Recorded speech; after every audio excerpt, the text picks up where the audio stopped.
Ayura, madaldal kasi si Jello Marquez.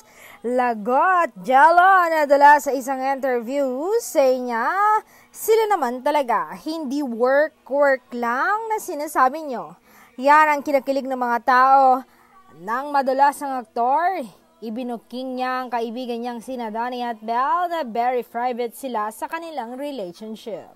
Hindi niya kasi napigil ang sarili nang may nagsalitang, talaga bang seryoso ang kaibigan mo kay Belle?